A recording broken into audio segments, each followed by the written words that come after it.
Morning, welcome back to the channel, welcome back to Love 500 and welcome back to another smart screen review. This one has got some features that some of the others haven't, so good quality bit of kit. It's from the people at CarPodGo. So this innocuous looking brown box with just the words CarPodGo on it contains another smart screen. This is a really nice one.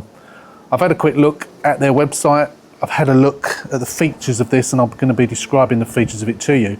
Let's go, let's get it all out the box and see exactly what we got.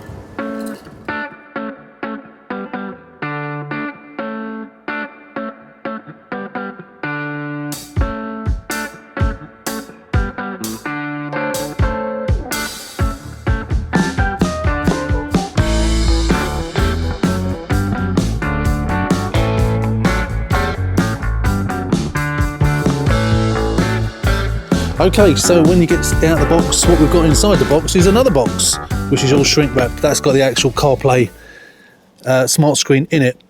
And we have some little extras as well. So on here we have another camera. So we have a backup camera.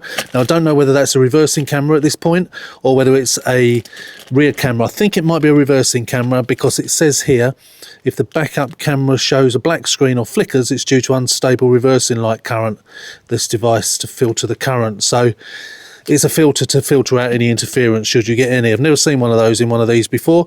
Never had an interference problem before.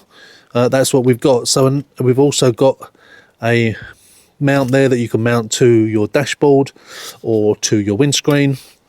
We have another little device here which I believe gives us a USB socket for music, so you can plug an external device into there should you wish to. Got a little user manual there, tiniest user manual known to man.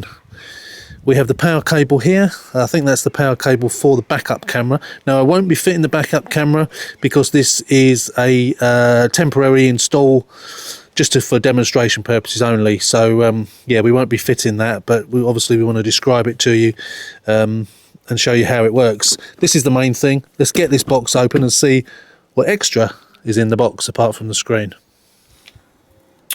Okay, once we open it up, we've got the screen itself, which looks rather nice. We got another mount, so we've got various mounts. You can do all sorts of ways of mounting these things. So I guess that's a magnetic mount of some sort. No, maybe not. Yeah, various ways of mounting it. We've got another USB cable there, which is a USB-C one end and a USB-A the other, so we can plug in USB-C phones, and then we got the usual standard connector with an on-off switch, which is unusual, and obviously a USB on there as well. So already it's looking like nice quality. Let's get this screen out of the packaging and have a good look at it. So it says on the bottom there, strong magnetic base, please pull hard to remove. So I'm not quite sure which bit of it is magnetic. Maybe it's that, don't know. So we've got protective covers on here. So what I'm going to do is take them off, take the protective covers off, stick it on one of the mounts and put it on the dashboard, and then we'll fire it up. And then I'll tell you all about this bit of kit. Right, before we mount it to the windscreen, I think we're going to put it on the windscreen. Now, the suggestions from the manufacturers is due to the weight of this, for stability, that it actually rests on the dashboard rather than being loose, because you don't want it obviously to come off. Although these are quite strong, these things. It's also telescopic as well, so that will move in and out to your desired reach. And then obviously you tighten the nut back up, so that's quite good. And we've got connections on the side there. We've got USB, microphone, power and so on. Let's get it mounted to the windscreen. Right, to start with, there it goes. It's fired up and it comes on straight away. And so it wants to connect to my phone. So what we're going to do is we're going to go through the motions of pairing my phone to it. It's quite easy to do. You just turn on Bluetooth and then you select it. So it's got an FM transmitter. So it basically you tune in a station on your head unit, and it transmits it through, and they all work like that, and it's a good way of doing it. They also do have Bluetooth as well, so if you have Bluetooth on your car, you can actually do it via Bluetooth as well. But yeah, lots of features. So there it is. It shows up. Turn on your Bluetooth, and it appears as PND _20D. It asks me to pair, gives me a little number. We say allow, and that is all we do. Press on connect, and then it will come on as if by magic. Here we go, CarPlay connecting, and there it is. Just like that. Nice and sturdy there. That's not going to go anywhere. You could put it on the dash. With the thing with Fiat 500s, they've got textured dashes, so I'm not sure how solid they would be. But of course, you have got these other things to be able to connect it in other ways as well. What you can do, you can also have CD mounts, and you can put them on there as well. There's various ways. They're all very similar, these, of how you connect them. Yeah, so we can go to Bluetooth, and that obviously will show you the music you're playing plus your maps. And yeah, it's all nice. You can go on maps entirely, or then you can put in your... It all responds very, very quickly from your phone. And that is a really, really nice screen. And again, you know, as we always say when we do the reviews on these things, is that the only criticism there ever is as to whether they take up too much space on your windscreen that reduces your vision. Now, I don't think they do. My eye line is up here, and that is not in the way in any way, shape or form. Obviously, to film it, I'm down here, but I never feel that they do that. We've talked about that before. And let me just tell you a few of the features on this. So the manufacturers tell me that this is the only wireless CarPlay on the market with 60 frames per second. So that gives you ultra smooth visuals, quick response, and no lag whatsoever. It says it's got pure Bluetooth display mode, preferred by 99% of users.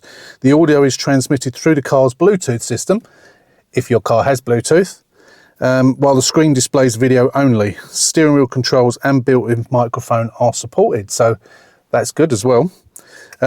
The screen is a laminated screen with seamless integration between the display and the case, which it is. It is completely seamless. There's no edge to it. It's really very, very, very nice. Oh, it's gone out of focus. That's better. Yeah, it is very nice, the screen. So it's got, you know, a sleek all black appearance and enhanced visual clarity. It's manufacturer talk, but it's nice. It is really nice. It oozes a bit of quality, actually. It's not, you know, some of the cheap and cheerful ones are these that you can buy on AliExpress and Temu and places like that. They're really not all that. This is quite clearly a quality bit of gear. So, as I say, they recommend this is resting somewhere due to the weight, not to be suspended. That way it's much safer and it's not going to come off. There are, as I said, different methods to mount it, and we'll go through those in a minute, and I'll show you those. We also have a magnetic design for easy attachment and removal as well, which is quite handy. And a quick connection. So when you switch on the ignition, it only takes 12 seconds to come up after powering on. As I said, multiple mounts. So, and they say they recommend using the smaller mount for a cleaner look. Obviously, that's not the cleanest look, having it on the windscreen. Obviously, a dash mount would be preferable, really. Automatic modes that switch between day and night, and you can customize that with your own time settings. And it also got gesture switching, so you can swipe down to switch modes manually. And when you restart the device, it then puts it back into automatic mode. And it's also got a light sensor that adapts the brightness during the day. Obviously, in bright sunlight, it must enhance it, so it doesn't, you know, you don't get the glare. And the resolution is 1920 by 720, so that's a nice resolution. Again, because this is a temporary installation, what we've done is we've put that mount on. So that's got a sticky pad on it there, so you can just stick it to the dashboard, and then you can adjust it however you want it. That would be quite nice. Oh, it's asking me what I want to play. Nothing, Siri, cancel. Thank you.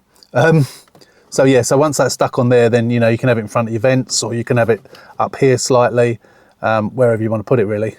So that is quite nice. And then, of course, what you can do, I prefer these mounts where you've got like the ball and the ball and lock thing, rather than the some of the other ones which are just sort of a push-in thing. They're not very stable. These are much more stable. You got some. You got this one as well. I'm not quite sure. Not quite sure about this one. How this goes particularly. Yeah,